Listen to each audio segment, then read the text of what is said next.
Parang ang bilis ng takbo niya na. Ano kayang horsepower niyan?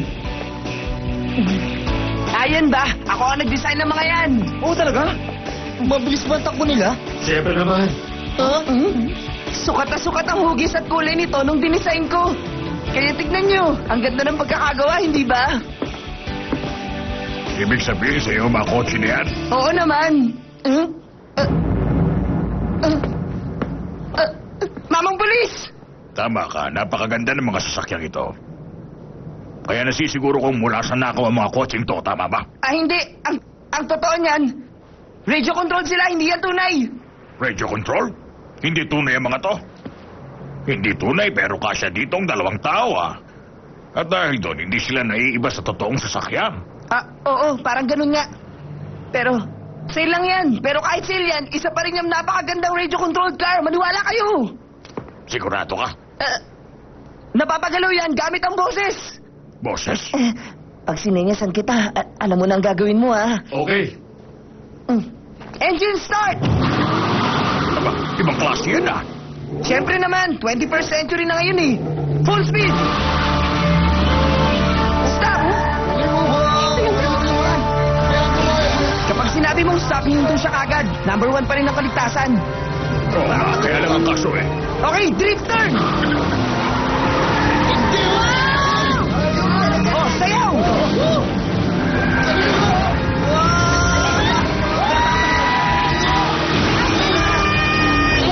Imposible ang mangyari.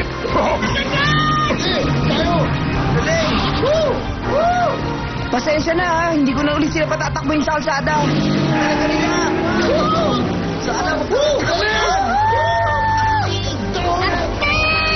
Pambihira.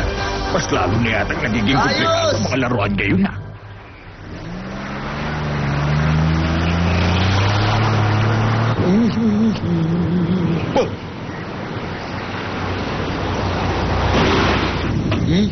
Oh. Paano nagkaroon ng stoplight dito? Wala ba ang ilaw?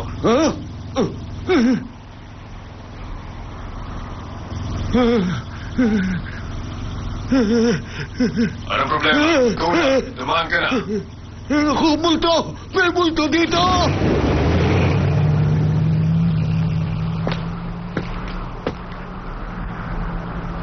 Hindi ka naman dapat magsalita Ang ibig mo sabihin, maghapon lang akong tatayo ng walang imik?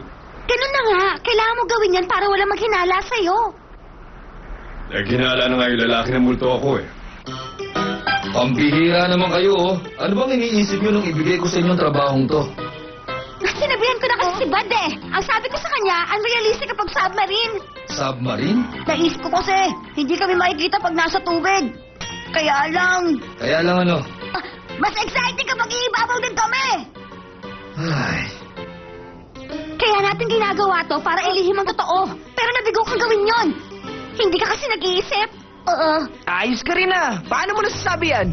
Oh, Yung paglalagay mo ng stoplight sa disyerto, okay ba yun? bakit? Kahit pa paano, matino yun kasi sa mga kotse mong may pakpak. Ano ka ba naman? Rare wing ang tawag dun, no? Ay nako, ewan ko sa'yo.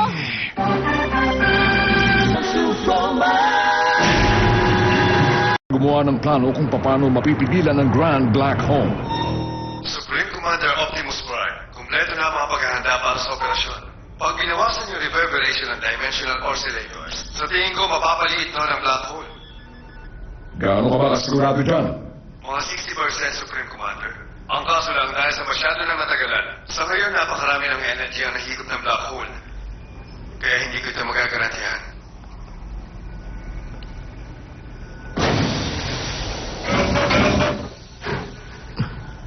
true pala, Jetfire. Magsisimula ng eksperimento. Bakit? Meron ba problema, ha? Wala pa rin kwenta Yung mga refugee kasi, kahit nakatransform na sila, hindi pa rin natin sila may tatagong lahat. Saka hindi natin pwedeng ipagkatiwala sa mga bata ang trabahong yun. Alam ko yan, Jetfire. Ang problema, sila lang ang mga tao na mapagkakatiwalaan natin sa ngayon. Oo nga, totoo yan. Red Alert! Simulan mo na ang eksperimento. Roger, Commander. Dimensional oscillator now starting to activate.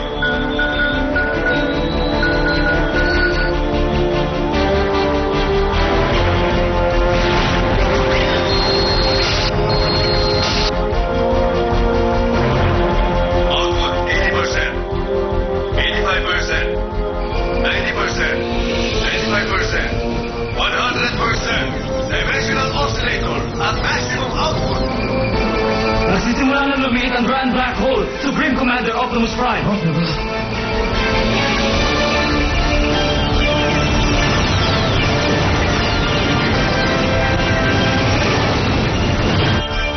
Nasabukan na ulit ang oscillator.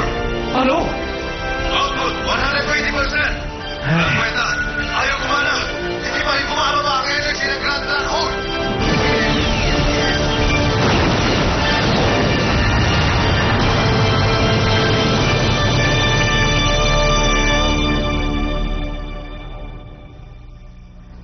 Dimensional oscillators annihilated. Mission failed. Nakakainis. Sa palagay ko, alam ko na kung ano makalulutas dyan. Yung 4 na cyberplanet keys na nakakalat sa kalawakan. Pero hindi pa rin tayo nakakasiguro tungkol dyan. Bukod dun, hindi natin alam kung nag-i-exist nga ba sila o hindi. Oo, sa kasinuunang teknolohiya pa yun eh. Gagana pa kaya yun? Sa tingin ko, mas maganda kung susubukan natin. Pero isa kang scientist, Red Alert. Alam mong hindi sigurado yun. Dahil nga isa akong scientist, kaya ako naunawaan ng ilang bagay. Kahit ang modern technology, may limitasyon yun. Kaya nga simula sa pool, hindi natin magawang pigilan ang Grand Black Hole. Oo, tama ka. Kaya nga hindi masasabing mahusay ang bagong teknolohiya kaysa sa nauna. Bakit hindi na lang natin ituloy ang paniniwala sa tagapaglikha natin si Primus?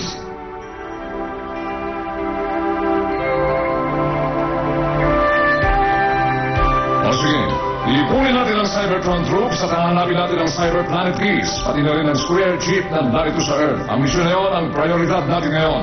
Roger! Pasensya ka na sa aming Jetfire. Sisikapin na naming magseryoso sa trabaho. Hindi na namin ituturing na laro ang lahat. Mag-iisip kami ng paraan para makapumuhay na ligtas ang lahat dito sa Earth. Hindi ba tama ako? Pero una sa lahat, kailangan hindi tayo mapaghinalaan. Kaya sa palagay ko, hindi nga ito ubra. Ang weird kasi kapag walang tao magmamaneho niyan. Taong nagmamaneho? Hindi dapat may istorbo ang mga tao. Matatakot sila oras makakita sila ng mga tangke o submarine. At kasama na rin doon ang stoplight sa desierto. Oo, naiintindihan ko.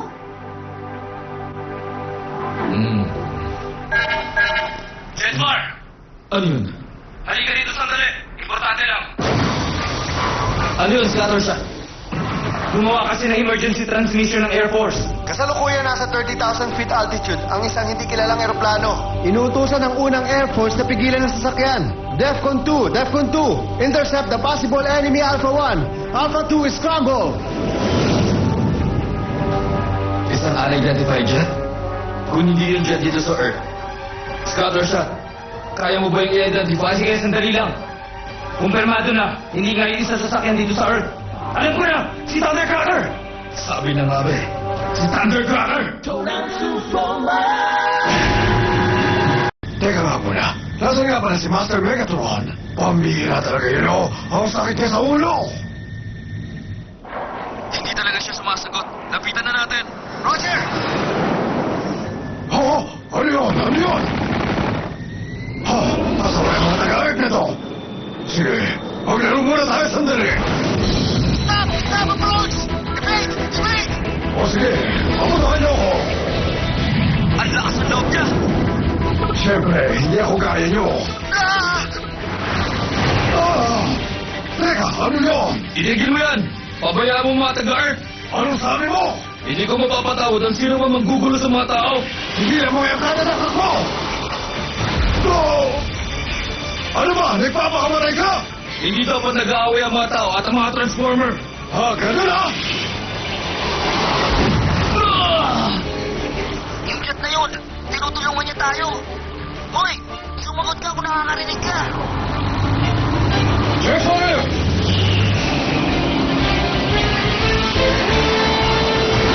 Transform!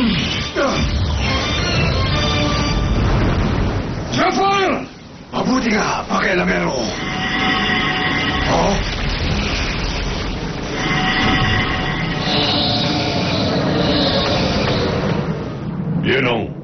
Yan ang force chip.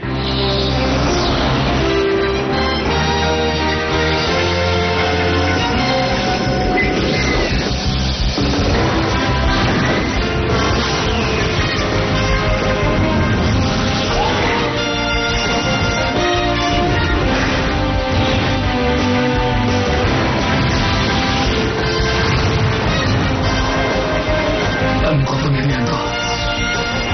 Ano ba nangyayari? Tanggapin mo to! Red Cannon! First attack! Supreme Commander, ano nangyayari sa akin? Yan ang matagal nang nawawalang sinaunang kapangyarihan. Natatakas ka dahil sa paggamit ng Force Chip. Tama ba? Oo. Kung ganun, Nakakainis! No! Ano yun? Gar! Alpha 2! Ayos ka lang ba? Oo, ayos lang. Saan na tayo napunta? Ngayon, makapaglalaban na tayo ng hindi nag-aalala. Pwede talaga. Sila kayo! Transform! Sandali! Teka, Thundercracker! Megatron! Ang kulit mo ah! Nakakasar!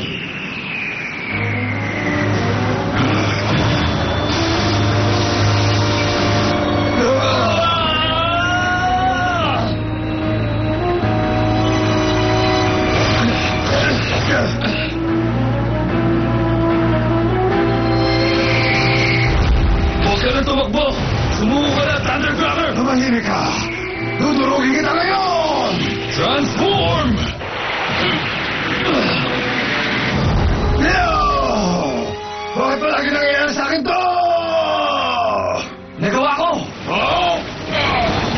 Vector Prime, ayos ka lang ba? Wala akong oras para sa mga basurang gaya niya.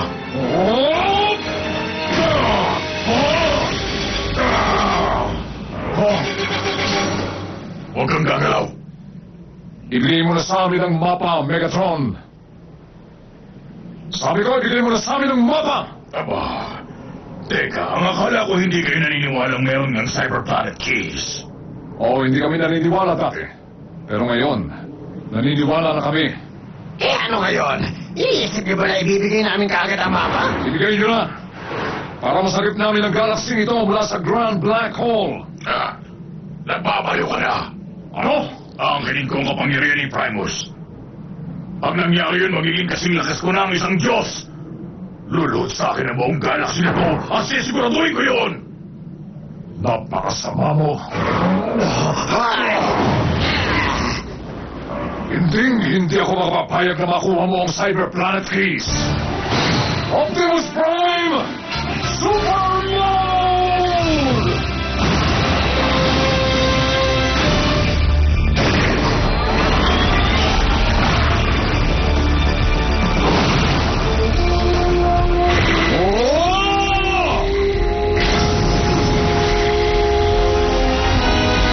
Hindi ko akalain napakahina mo, Optimus Prime. Huh? Ano?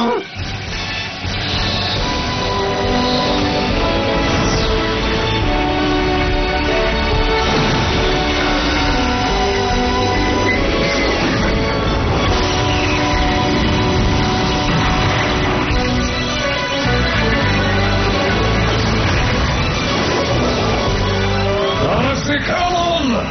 Full blast!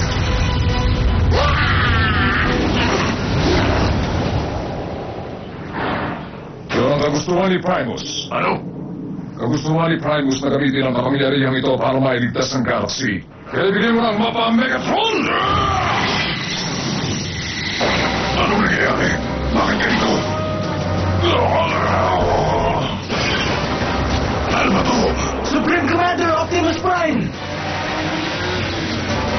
May dumarating yung mga pakilamero.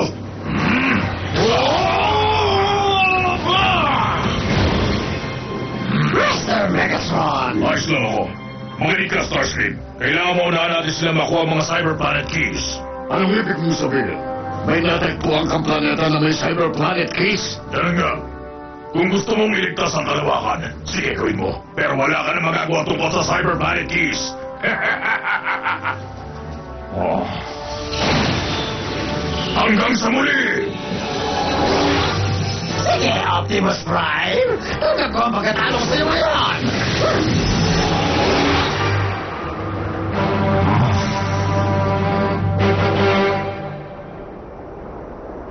ayos ko lang ba?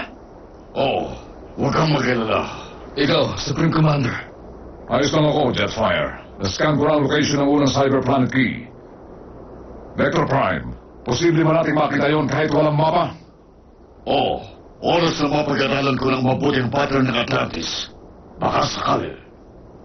Nakikiusap akong gawin mo ang makakaya mo. Kailangan maunahan natin silang mahanap yung Cyber Planet Keys. Hindi ko alam. Basta na lang winasiwas tong robot yung hawak niyang parang espada. Tapos nabalot kami ng liwanag. Bago ko namalayan, nasa Bermuda Sea na pala kami. Hindi man ka panipaniwala, pero talagang nalipat kami sa lugar ng ilang libong kilometrong layo. Classified top secret ang nangyari sa inyo. Siguraduhin mong walang ibang taong makakaalam ito. Pinag-uutos ko yan sa'yo, naintindihan mo? May tatanong lang po ako na isang bagay. Ano yan? Yung nasaksihan namin, ano ho ba talaga yon? Ewan ko, hindi ko pa rin alam sa ngayon. Mag-iingat ka, Lieutenant. Yes, sir.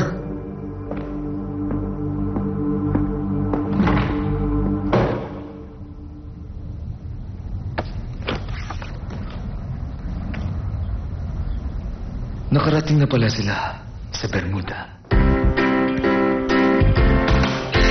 O heto, gayahin mo ang truck na to.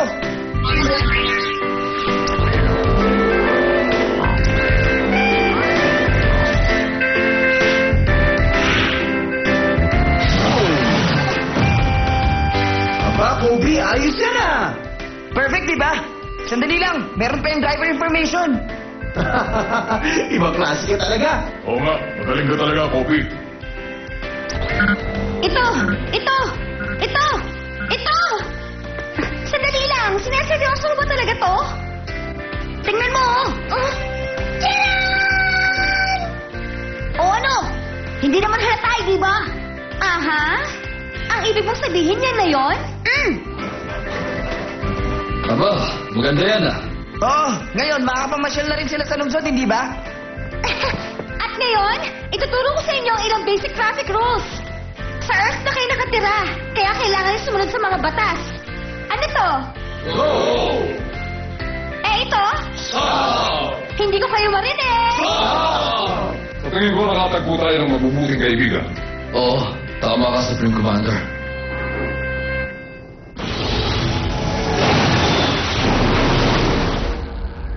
Kung gano'n, nasa planeta niya na Cyber Planet Keys. Nasa planetang Speedia pala.